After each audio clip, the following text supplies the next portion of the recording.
Now, it is more than 50 years since a little girl from Bristol vanished on an Australian beach. Despite a huge police search, no trace of 3-year-old Cheryl Grimmer has ever been found. The mystery of what happened to Cheryl was the focus of a podcast I made, a true crime podcast for the BBC called Fairy Meadow. And I spent a lot of time making that with her brother, Ricki. And this morning we can tell you that Ricki has walked more than 1,000 kilometres in Cheryl's memory.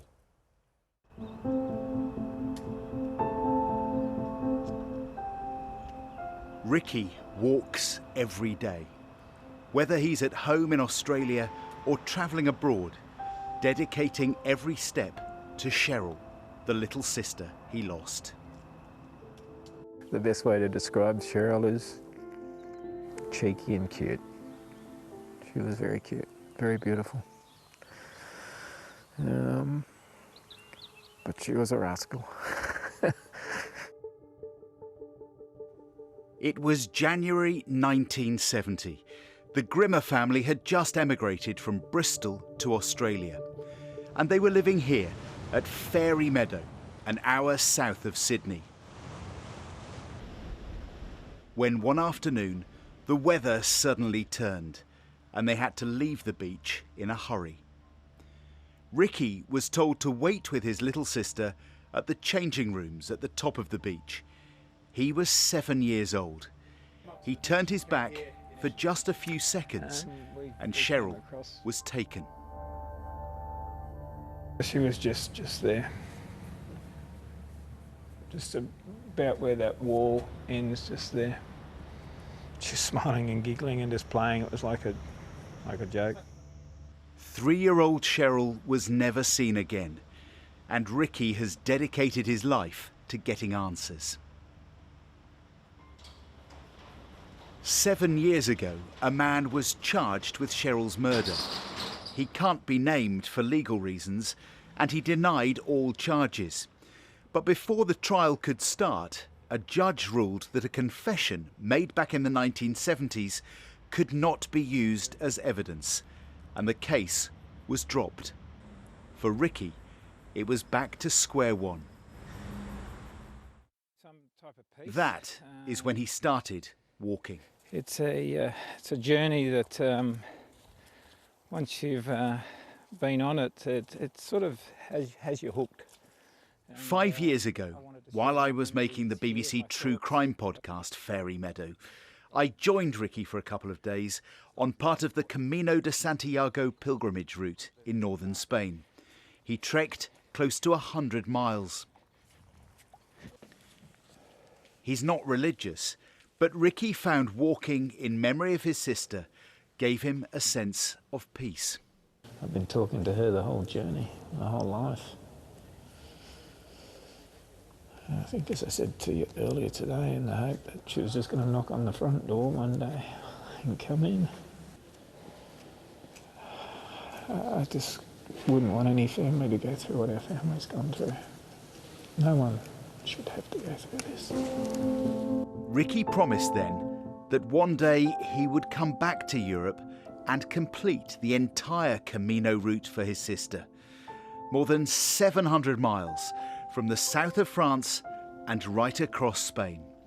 His plans were delayed by the pandemic, but this spring he has done it for the sister he will never forget.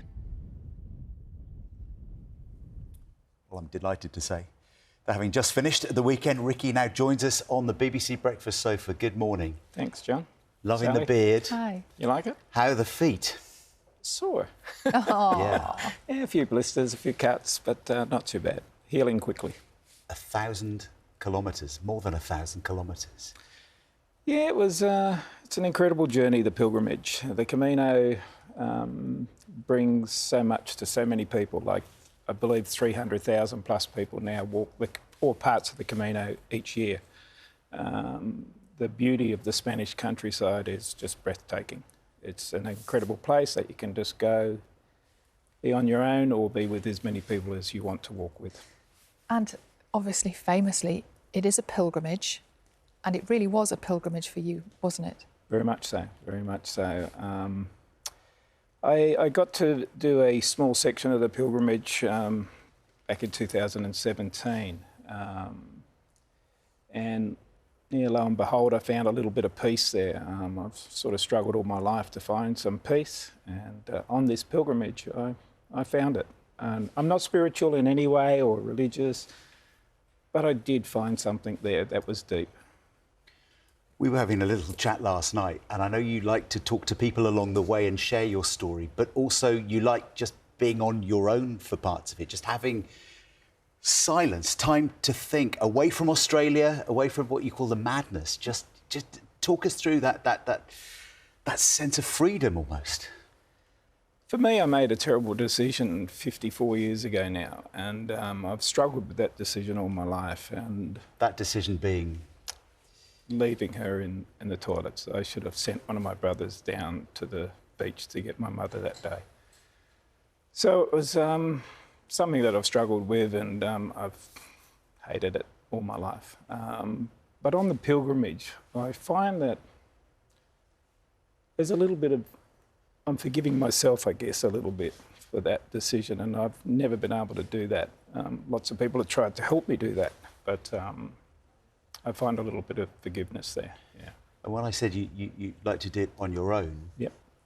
You don't really feel like you are on your own. Just explain, because Cheryl's always with me on the pilgrimage. I mean, I will never give up the fight to find justice until they, put me to bed one night. But for me there, Cheryl, I see her in the birds, the wind, the trees moving, everything. And it's the only place I've found that makes me feel like that. She is always with me there, every step of the journey. Like, there are days that get really tough. You know, you might be walking a 30-kilometre day, and 30 kilometres doesn't sound that far. Oh, it does, Ricki.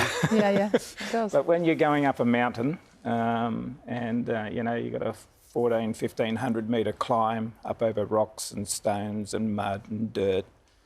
And there was one particular day when we were climbing up over the Pyrenees, day 1 and 2, we had 90-kilometre winds in our face. People falling over, people crying and stuff like that, but they didn't give up. People just don't give up. I was walking with a friend who on day 5 of the walk, so we've done pretty close to 100 kilometres by day 5, she fell over and badly bruised her leg. Unbeknownst to her, she fractured her leg. But she kept walking to about day 30. So at day 5, we're at about the 100-kilometre mark. She walked another pretty close to 500 kilometres, so she got to 600. She just could not walk any further. On a broken leg? On a broken leg. So I guess you've learned from the other people that you're with as well about resilience and, like you say, never giving up. The stories that you're very privileged to hear. I mean, it's a place where people can go and they just find some peace there. You hear a lot of sad stories. You're very privileged to hear those stories. You're very privileged to walk this pilgrimage. It is just something that is just, to me, very special, and I'm sure to all people that walk it.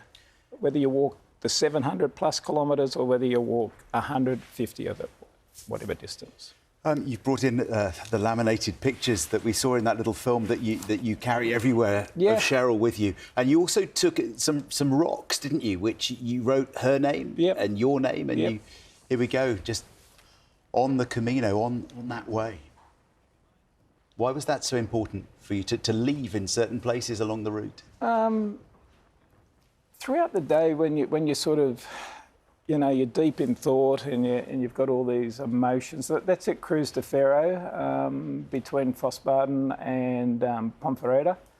And these are the markers, the pilgrimage markers that you follow. They're your guide throughout the trek. You should put your smartphone away and just follow the markers. And people leave little rocks with little stories on and stuff like that. When it becomes too much and there's too many rocks, people put them gently by the side, and so they can place their rock and so on. And it stays there? Stays there, yeah. I put these photos together to leave along the way, but I found that I just couldn't leave them. So they travel everywhere with me and stuff like that. They're photos of my family, my brothers, Stephen and Paul, my parents, who are now passed away, unfortunately. Yeah. Ricki, it's good to catch up. Thank you for sharing your journey with us. It's lovely to see you again. Thank you, John. Thank you, Sally. If you would like to hear more about Ricki's story, all the twists and turns surrounding his sister Cheryl's disappearance, you can listen to my true crime podcast. It's called Fairy Meadow. All 9 episodes available to listen to on BBC Sounds or wherever else you listen to your podcasts.